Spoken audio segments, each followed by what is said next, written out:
o órgão.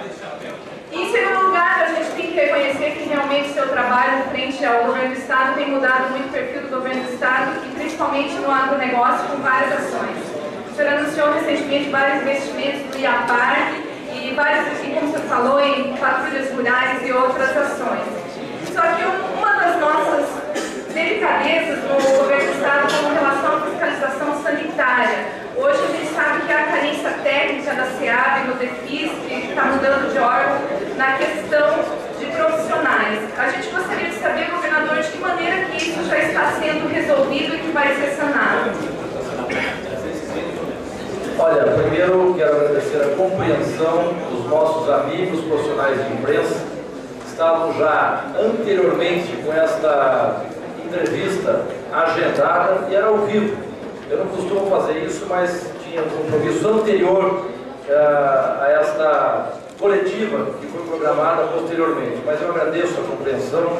Vocês sabem que no nosso governo, a partir do ano passado, todos os profissionais de imprensa e os paranaenses merecem o nosso respeito e a nossa consideração. E quero dizer que, lamentavelmente, os horários foram coincidência.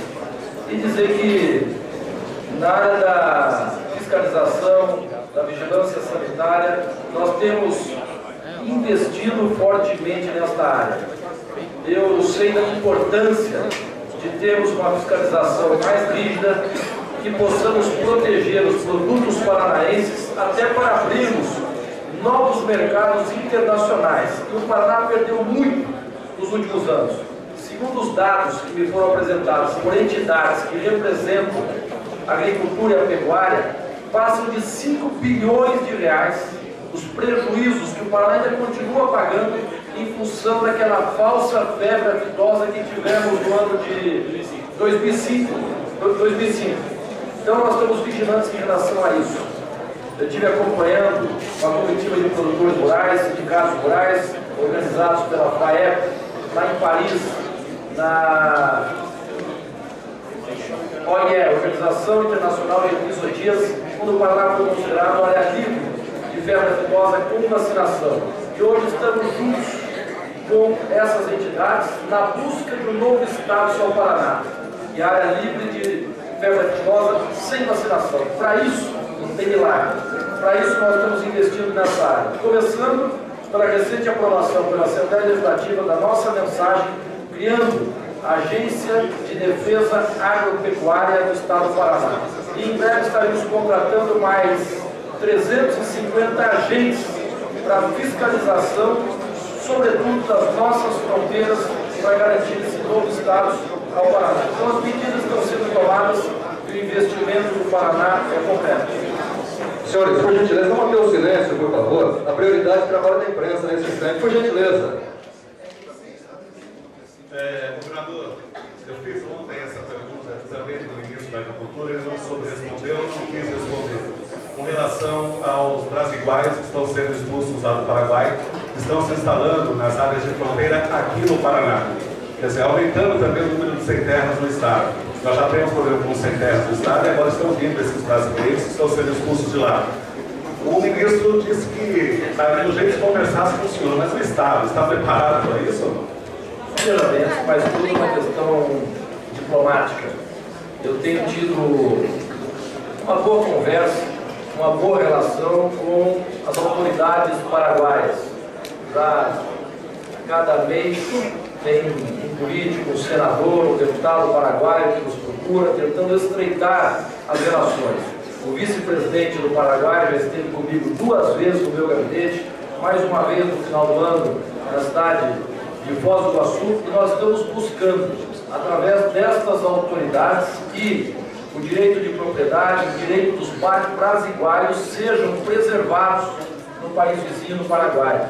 É evidente que muito mais força para isso tem o governo federal, mas nós estamos fazendo a nossa parte e eu estou otimista que possamos atenuar essa grave situação, essa crise que hoje se instala na divisa com o estado do Paraná. Obviamente que se forem expulsos e não tiverem mais espaço lá no Paraguai, virão para cá e trarão alguns prejuízos e preocupações para todos nós. Então é importante que estejam lá, já estão ambientados, já têm uma vida feita já, cuidando do campo, produzindo, ajudando o Paraguai. Nós estamos hoje numa relação diplomática e política tentando resolver essa situação. E os sem terras aqui no estado? Como é que Em está? relação aos sem terras, está até aqui o Hamilton Sergueri, que eu vi aqui há pouco, está aqui, que é o nosso secretário especial para assuntos fundiários, que por sinal quero aqui fazer uma homenagem ao Hamilton, que tem sido o seu trabalho reconhecido por ambos os lados, dos produtores, os ruralistas, as entidades e por outro também o movimento dos trabalhadores sem terra, porque através do diálogo nós estamos conseguindo resolver o problema do conflito no campo, visto que, um dado concreto que exemplifica o que eu digo, no ano passado não tivemos uma única invasão de terras do estado do Paraná. E não tivemos a necessidade de desocupação de terras com mandato judicial e usar a força policial. Tudo na negociação, tudo no diálogo, que está satisfazendo os interesses dos ruralistas e também os interesses do movimento dos trabalhadores sem terra. Então, o diálogo, que é a marca do nosso governo, tem trazido resultados positivos também no campo. Eu gostaria de saber do senador Aécio Neves. Senador, o ex-presidente Fernando Henrique declarou que o senhor é o candidato natural do partido à presidência em 2014. Gostaria de saber se o senhor se vê como candidato natural e estender essa pergunta ao governador Beto Richa. O governador também entende que o senador é o candidato natural do partido? Olha, eu, claro, como muitos que estamos aqui, o dia do presidente Fernando Henrique, tenho conversado muito com o presidente Fernando Henrique. Ele é talvez hoje o mais instigante pensador brasileiro, reconhecido não apenas dentro do Brasil, independente das questões partidárias, se votar ou não no PSDB. Ele é uma referência fora do Brasil, eu diria, é o pensador contemporâneo hoje mais atento ao que ocorre no mundo, em razão dos fóruns dos quais participa, com outros ex-presidentes e mesmo dos fóruns que participam internamente.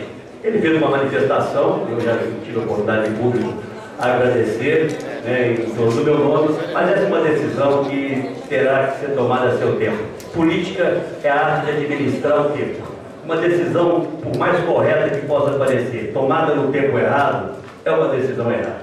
O PSDB tem uma responsabilidade grande hoje, que é de se apresentar como um partido que pensa o Brasil.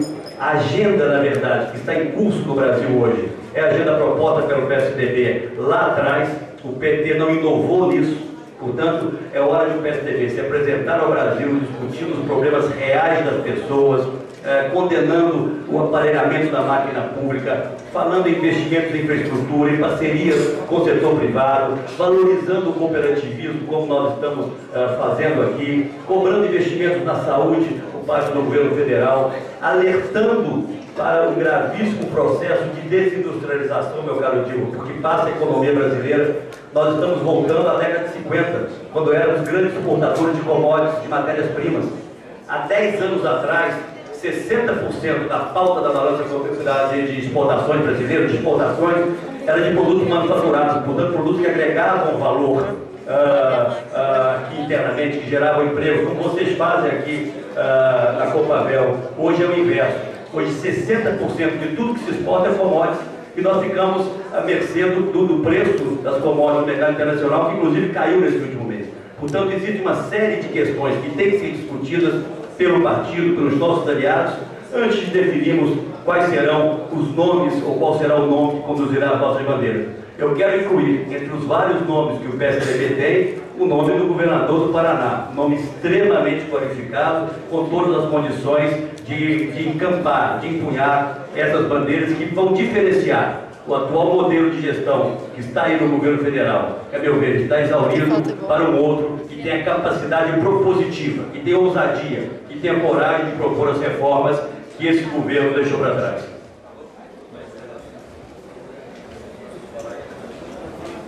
Bem, na verdade, eu tenho o maior respeito pelo ex-presidente Fernando Henrique Cardoso, das grandes cabeças desse país, um intelectual muito respeitado e um homem público exemplar.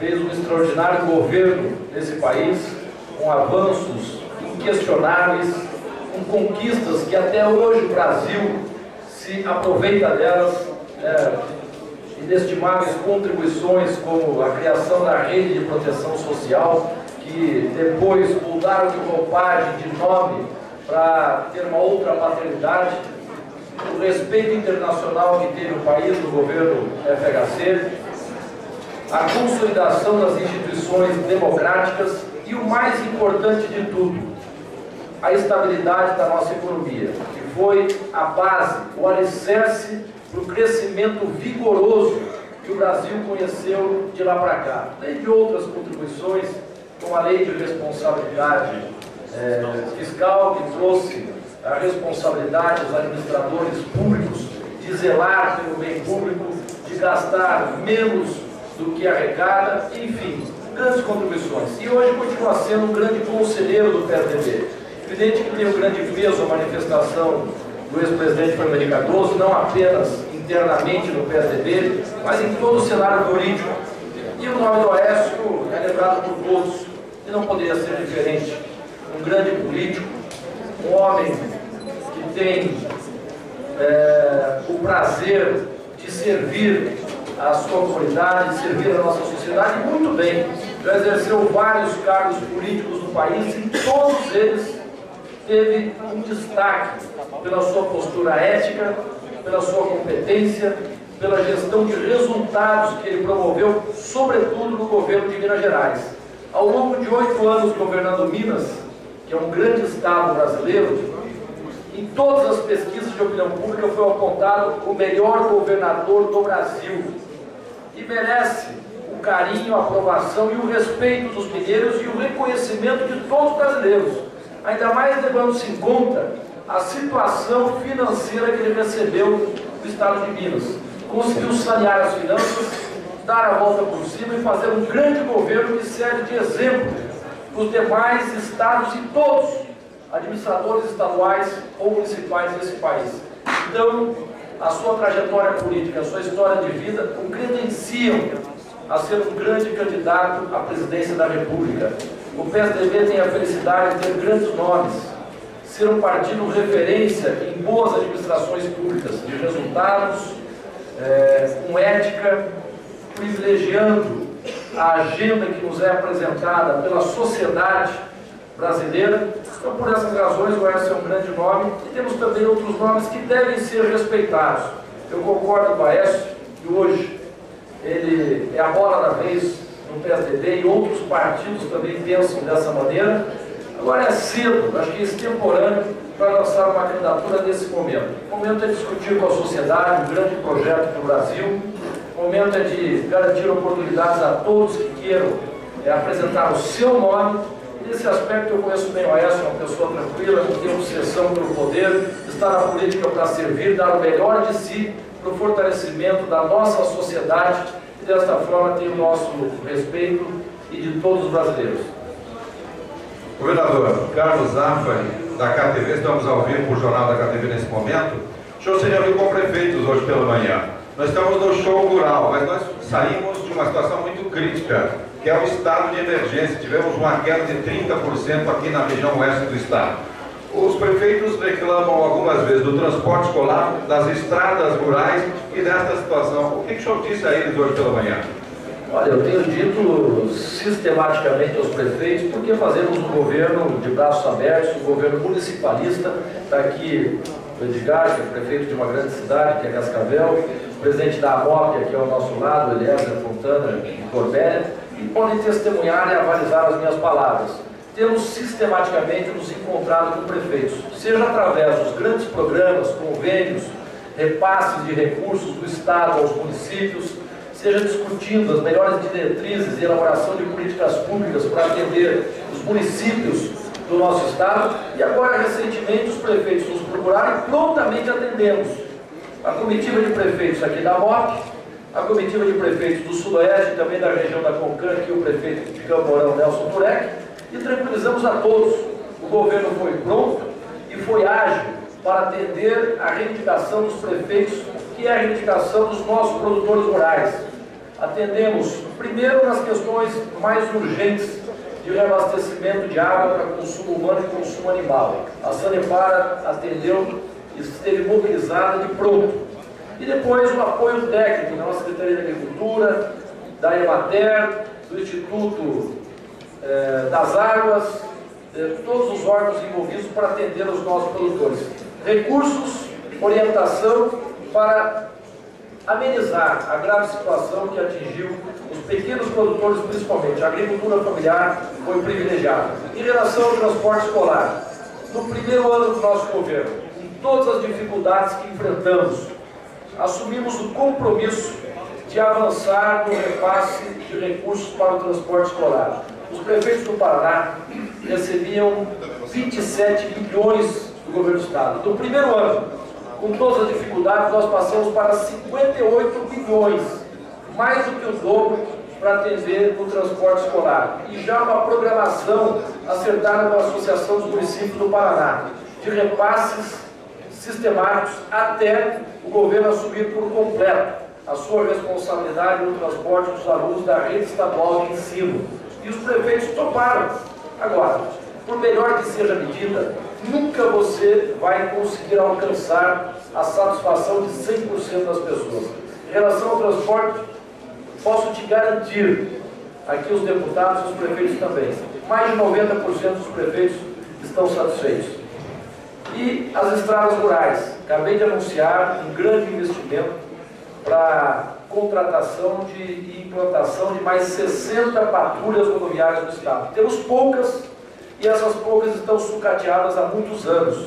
Nós estamos implantando as patrulhas rodoviárias, só nesse ano são quase 30 patrulhas que nós estamos implantando. Vai atender bem o homem do campo e também o transporte dos alunos.